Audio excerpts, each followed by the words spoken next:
Good evening, everyone. Good evening. Thank you for allowing me to be part of your day. I am a psychologist, a performance coach, I guess, and I am very lucky. I get the opportunity to travel around, and I work with some quite good sports teams, quite good business teams. And I guess what I do is how to word it really, I help people cultivate a mindset for success.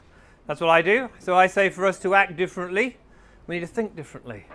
To optimize potential, it's about creating an attitude, a mindset for performance for ourselves, I guess, as leaders, managers, business owners, and that of our teams.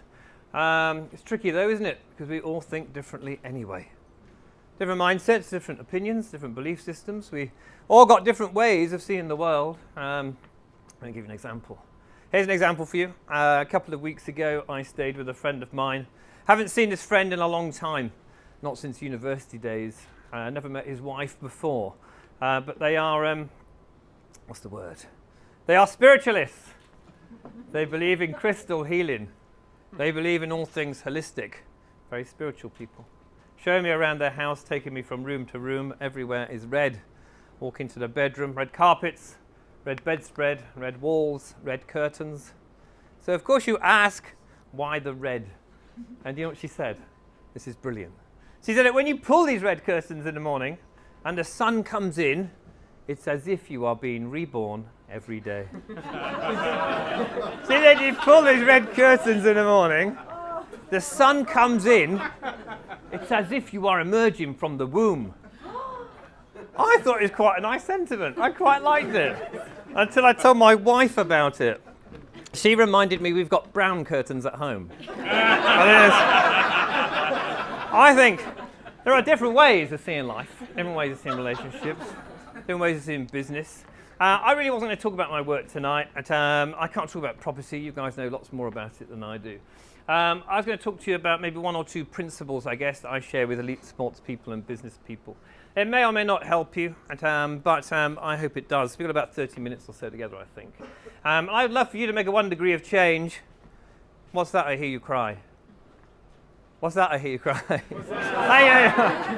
What's that? I hear you mumble disinterestedly. Do you know what? Just for that, I'm going to create some energy in the room. Just for that. But, look, let's try to just create some energy in the room. It's a small space. Actually, I know. Look, if you enjoyed Peter's talk, I like to take the mood of the room anyway before I start.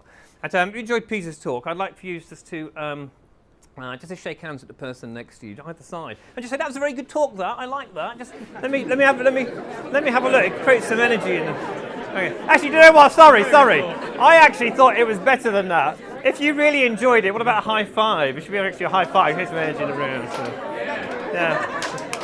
Do you know what? Actually, do you know if you enjoyed it more than that? What about a little hug? That's too keen. That's too keen. So, if you, do you know what? If it was one of the best talks, you've seen at QTV, maybe a little kiss on the lips, maybe. No. I pushed it too far. I always push it too far. Anyway, look, at 1 degree of change. Now, I'll chat to you maybe for about 25 minutes or so. I would love for you to think of one thing just in our time together. Maybe one word, one sentence, one idea that I mentioned that you think is all right. You think, I quite like that. And, that might work for me. Maybe just one idea, one sentence, one word. In fact, you know what, actually? It's a networking club. I'm going to make it even easier. Maybe it's not think about or write down one word, one sentence, one idea in the 25 minutes or so we've got together. Maybe you can do that afterwards as you start to network after the two talks. And the reason why I say that is that people say to me, what is success? I say success is about making the connection between two things previously unconnected. That's my definition of success. Make the connection between two things previously unconnected. It's usually two ideas coming together. It's usually two people coming together, and you think about it as property developers and investors. You have an idea, someone else perhaps hasn't connected as yet. You see the opportunity, so I think it's about connecting the unconnected. So I think that today and tonight, the whole point in Quorum, I guess, is about creating a community with a purpose. Purpose maximization, driving profit maximization in your businesses. Being able to share, debate, and argue. I spend a lot of time at Hewlett-Packard. Hewlett-Packard will often say, if Hewlett-Packard knew what Hewlett-Packard knows, we would be 3 times more successful. So true, isn't it, of any organisation, any company. But can you imagine this community here? Can you imagine we could take everything in everyone's heads, all the wisdom, expertise and experience, place it on one table and all have access to it? How successful could you become? Incredible, wouldn't it? And so many companies are trying to codify working knowledge at the moment. It's really hard work. Our only sustainable competitive advantage, and I genuinely believe this to be true across all the sectors I work, our only sustainable competitive advantage is to learn faster and better than your competitors. Can't do that unless we're arguing, debating, sharing, creating possibilities and opportunities which are bigger and better than we could create on our own. I honestly believe that companies no longer compete against companies. All the work that I do. Genuinely believe companies no longer compete against companies. I think networks compete against networks. We're only as strong as our network. You think there's probably an external narrative for you guys in regard to your networks, people that you, the touch points, I guess, within your business and deals and projects, but also an internal perspective and narrative too, isn't there? You're as strong as your network. People in this room, people that you work with, people you engage with. So I think that we can create bigger and better ideas by sharing. And the future is open. And the more we can talk, argue and debate, the more successful we can become. Hey, but look, I promised you maybe 1 or 2 principles depending on our time. Should we get on with it? Or say aye? Aye. Okay, I'll get on with it. Oh, by the way, I'm a scribbler. I just tend to scribble. I don't use PowerPoint or overhead or anything like that. I just tend to scribble. My name's Jamil. I'm a scribbler. I said it. I feel better now. It just feels like one of those groups, doesn't it? That's all. Actually, I'll let you into a secret. I have been booed off before. You know that? I've had the indignity of being booed off.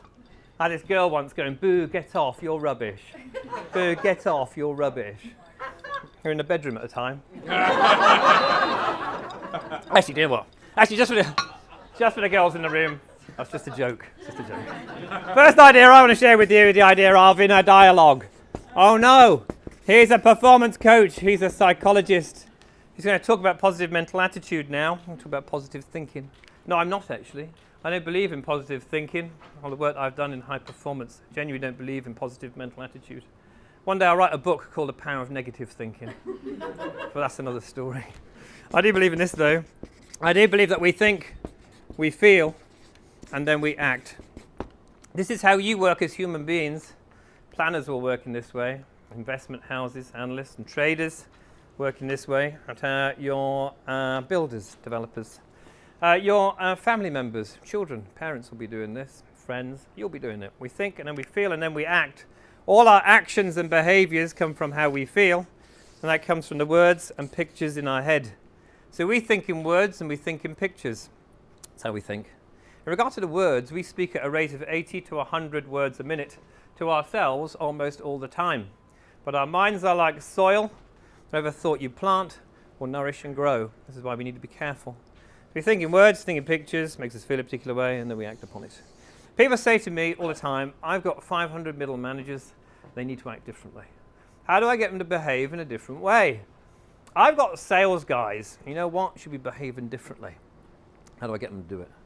I think the smart leader, smart entrepreneur, smart business owner doesn't work in here in regard to changing other people's actions or behaviors, but works in here, changing the words and pictures in their head to drive different feelings and different actions.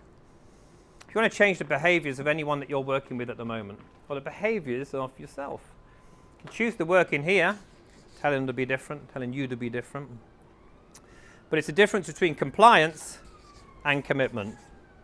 When you change people's behaviors, the difference between compliance and commitment is whether you choose to change these words and pictures to drive sustainable, purposeful change, or use authority in this space here, try and get people to be different.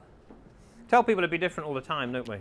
Say to our team members, you should be more collaborative, you should be more commercial, you should be more innovative. Say that to our team members all the time. Does it work? Say to our children, you should tidy your rooms. Does it work? Say to ourselves that we should be different, don't we? Say to ourselves that we should drink less, we should smoke less, we should go to the gym more, we should eat healthier. Does it work? Look at the people next to you. No, it doesn't. What? Well, that's what? What? Actually, here's one for you. How many of you are driving along, you drive along, you see a speed camera, you see the markings that follow the speed camera, and you slow down? How many of you slow down when you drive to a speed camera? Perfect, very good. How many of you get to the end of those markings? You know who you are. Look in the rear view mirror and speed up. It's true, isn't it? Shall I tell you why you do that as a psychologist? Shall I tell you why you do that? The reason why you do that is that you are more concerned at not getting a £60 speeding fine than you are providing a safe society for our children.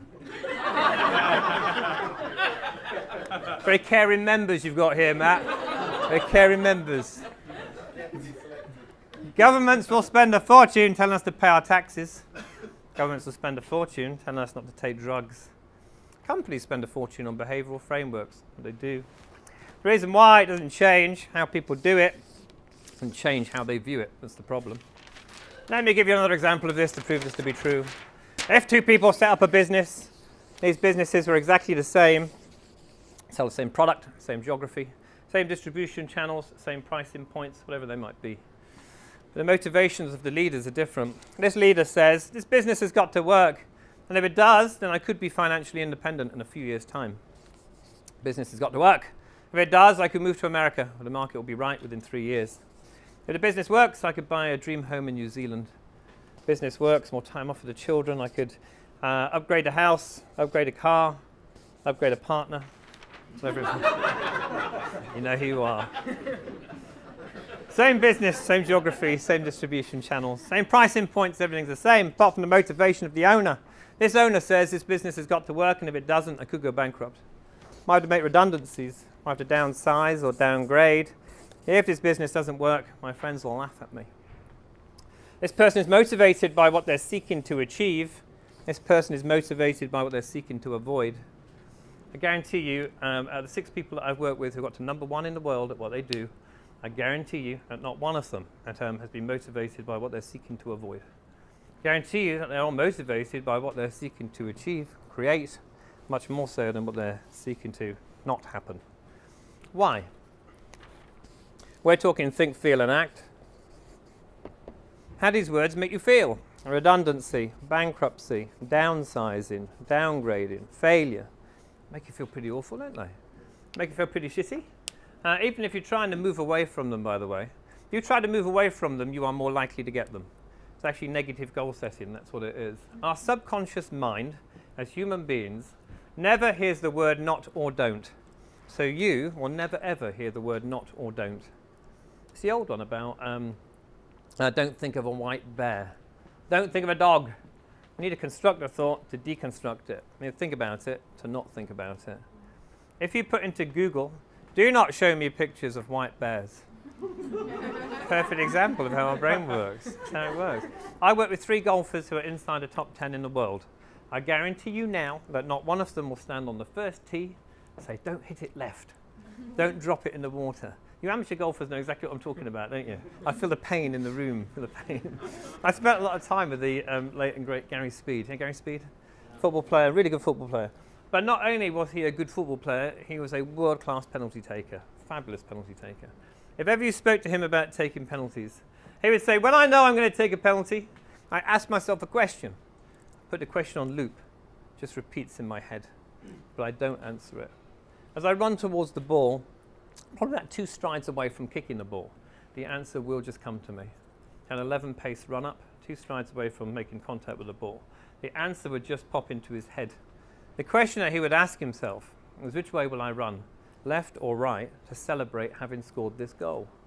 So he would see success take place in his head, running towards the ball, rather than running at the ball, saying, don't scuff it, don't hit it the goalkeeper, don't hit it at the top of the goalpost. How many times in business do we do that?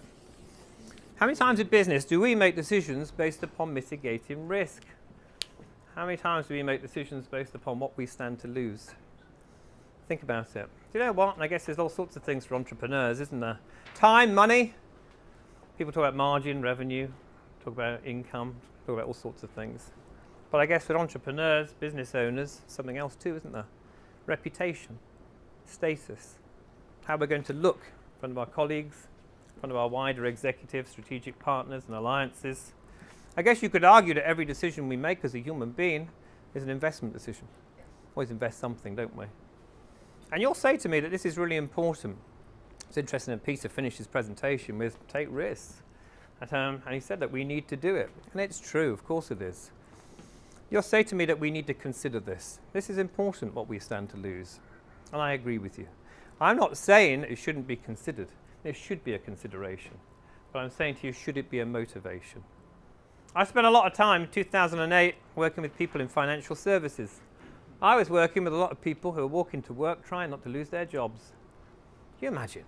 Can you imagine if you had people in your teams now as an entrepreneur, and you had people in your teams and people in your wider project teams who are busy walking to work trying not to lose their jobs? I don't want to lose this account. I don't want to lose this client. I don't want to lose this pitch. I don't want to lose this presentation. Imagine if you had people thinking like that. I think that people who think like that feel nervous. I think they act upon it. I think they're quick to do deals. I think they discount early. I think they tick the boxes, maintain a position, stay safe. Protectionism, I guess, isn't it?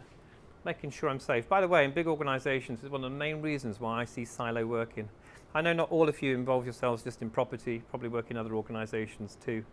But in big organizations, one of the main reasons I see silo working is because of that very reason of short-termism and protectionism. Give you an example. If knowledge is valuable in this organization, why should I share my knowledge with you?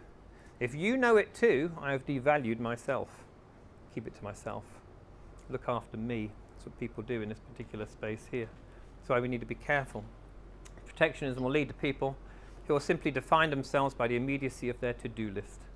How do you maximize the potential in your teams when people are a to-do list?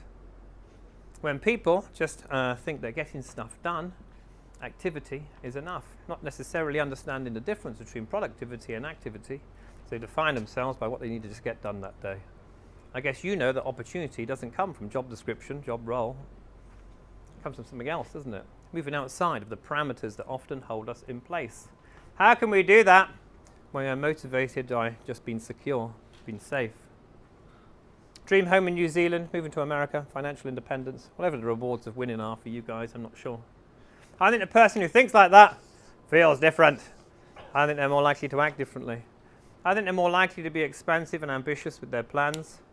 They're more likely to co-author and co-create a future with their strategic alliances and partners based upon mutually beneficial relationships to drive a common view of success. I guess this is transactional, getting stuff done, and this is transformational, co-creating and co-authoring a future with others in a network, in a community, driving forwards to achieve things which are bigger and better than we could achieve on our own. I think the person in this space is more likely to be open and sharing, more likely to understand that knowledge can be a new asset class within the business, more likely to work on strengths than try and protect weaknesses. Do you know what? I've worked with teams before, business and in sport, who have actually weakened a strength by trying to strengthen the weakness. Think about it. Ludicrous, isn't it? Careful. So therefore, it's important for us to be motivated by what we're seeking to achieve rather than what we're seeking to avoid. Let me give you another example of think, feel, and act. I was in a bar not so long ago. You may find it hard to believe, but I was. And I was talking to someone about what we do for a living. It's a true story, this. Chatting to this guy about what we do for a living, total stranger. And he said, I allow the future to take place. I regretted asking. I said, what do you mean? He said, I shape communities and I allow the future to happen. That's what I do. As it transpired, he was a firefighter. Quite liked it when I thought about it, though, and he explained it. He does allow the future to happen, because people now live who would have died. They go on to have children, go on to have children, go on to have children. That's the future to happen. He shapes communities because buildings stand that would have been burnt to the ground. So he thinks every single day when he walks to work, I allow the future to take place. I shape communities, I do. How do you think he feels when he walks to the door of his office? Does anyone need to tell him how to act or behave in front of a customer, in front of a colleague? I think not. And the reason why is that he doesn't define himself by his to-do list. He defines himself by the value he creates for other people. He doesn't define himself by his job description, job title, or job role. He defines himself by his contribution to humanity. Let's think big, why not? Contribution to community. That's what he does. And he makes the connection between things which are previously unconnected, which is what he does and what he gives to others, because that's truly exciting and engaging. I think what we do, our job title, job role, is not interesting or exciting at all. What we do for other people is truly exciting and interesting. I heard a presentation from Peter about the customers that he's trying to attract. Bikes, book tokens, whatever it might be. Buying a lifestyle, aren't they? What we provide for those people in regard to how it's changed their lives. Peter's done there. Purpose maximization, driving profit maximization, through being customer relevant. It can only happen when we move outside of our job title and job role, think about the value that we really want to create for other people. I'd love to meet an NHS accountant in a bar. You said this NHS accountant in a bar, what do you do for a living? And they said, I'm in the business of saving lives. So I save lives. You say, you're a doctor. No, I'm an accountant. I work in group finance. I'm financially trained. I said, okay, how do you do it then? They said, well, every day I go into work, I put my coffee down, I look at the facts and figures, I make calculations based upon how many lives I can save that day. I go for the maximum number, I do that on a daily basis. Wouldn't that be amazing? as opposed to the person they sit next to, who is in the business of cost reduction. Same job title, it's the same job role, same job description, but how they apply their talent is quite different because of how they see the value points. And the value point is where a customer meets your organization or your project. I'm a customer of a bank. Here's an example for you. I'm a customer of a bank. So I buy property, and so I speak to my bank often. I've been at my bank 11 years. Do you know what I buy from my bank? Never bought a product in my life. I don't really care too much for the financials on the property that I've bought. Because of my particular strategy, I buy a good night's sleep. That's what I buy from my bank, a good night's sleep. And do you know what I want from my finances? I want freedom, I want independence, I want choice. That's what I want. If another bank turned up tomorrow, been at my bank 11 years, and said, you know what, I can give you a better night's sleep, I jump ship. Change banks. Because the bank is talking to me in regard to what I value as a customer and not what they're trying to sell. By the way, one of the hardest things, this is a really important point, by the way, one of the hardest things I try to get through to organizations at the moment is that they're often defining themselves by what they sell, not by what the customer values. It's a really important point. And so we often define ourselves by what we sell, not by what the customer buys. There's an even bigger difference between what we sell and what a customer values. Peter gave the perfect example of it in regard to the lifestyle that people were buying into. People don't buy property, do they? No one buys property. And no one buys any product, commodity, buy something else, don't we? As customers, we value something else. That's why so for me, it's freedom, independence, choice. It's all of those things. What do banks do? You work with lots of banks. What do they do? Do you want to get into a room like this? Talk about margin, talk about revenue, product modification, distribution channels, talk about all those things. They grow their business from the inside out. They don't define themselves in a particular relevant way. And do you know what? I don't want to be unfair to banks. I work with a lot of banks. But do you know what happens? What happens is a situation where it's happening in financial services at the moment. PayPal wasn't invented by a bank. How funny is that? Banks had the history, they had the networks, they had the customers, banks had everything. It took someone outside the sector to give us what we wanted as customers, to be truly future literate, customer relevant. Isn't that amazing? Not pick on banks though, because Skype wasn't invented by anyone in telecommunications.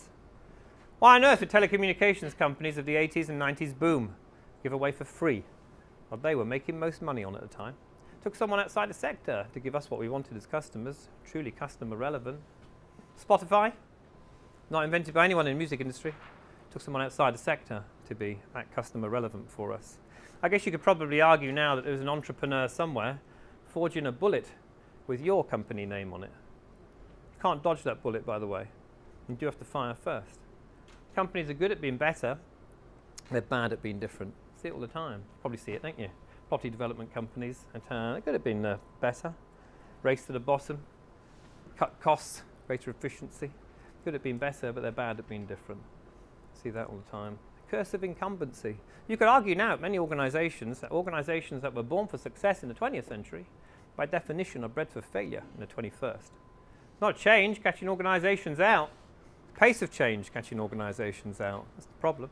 And you cannot trust the future to anyone who champions the past. I find that all the time. It's the hardest thing I do in business at the moment. Try and move people out of a particular current situation into a space of true customer literacy and future relevancy. How on earth can any of us be future relevant unless we're providing real value for the customer? It's the only way in which you can future-proof our organisations, projects, things that you want to build.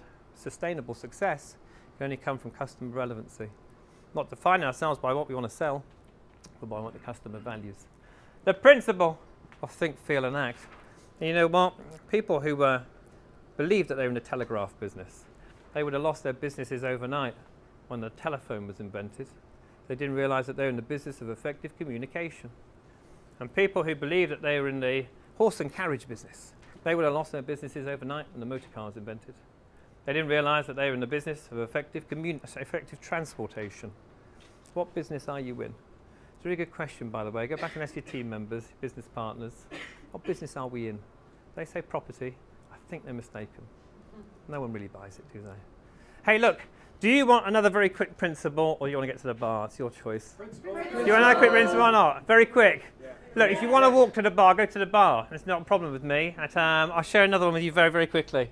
Very quick one. But look, please don't feel that you need to listen. If you want to go and have a drink or go on network or meet, then please feel free. It's not an issue at all. I usually have people walking out much sooner than this. Let me share this with you. I'll tell you a story, actually, because you've been so good listening. It's late at night, so I'll tell you a story to illustrate this point. I guarantee you now, anything that you are looking to achieve in the next 12 months is at the mercy of this next one thing. It's my guarantee to you.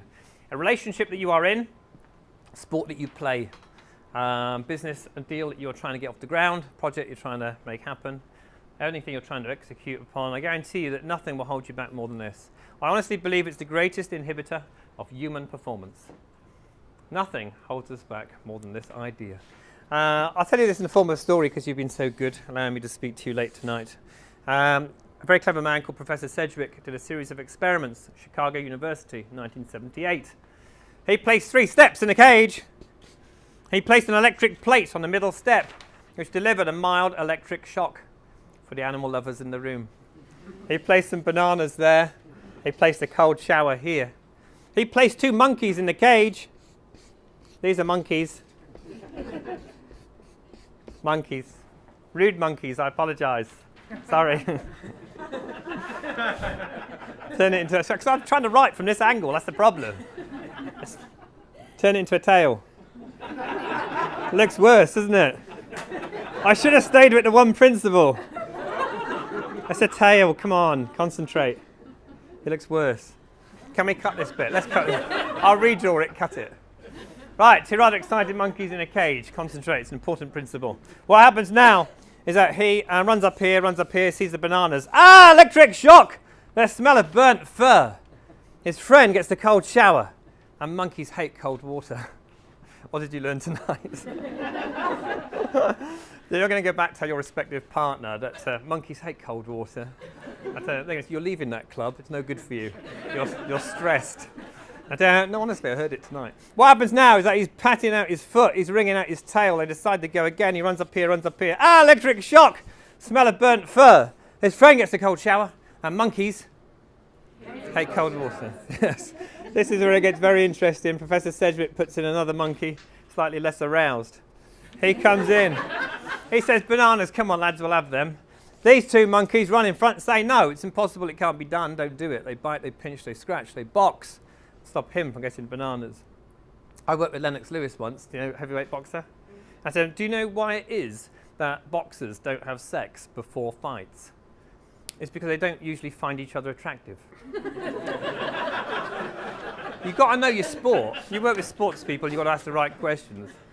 What happens now is where it gets very interesting. Professor Sedgwick takes out the electric plate, he takes out the cold shower, takes out the 2 original monkeys, and takes them out. Realised how I said that. Puts them into a larger enclosure. They get a chance to forage for nuts and berries and exhibit natural behaviour.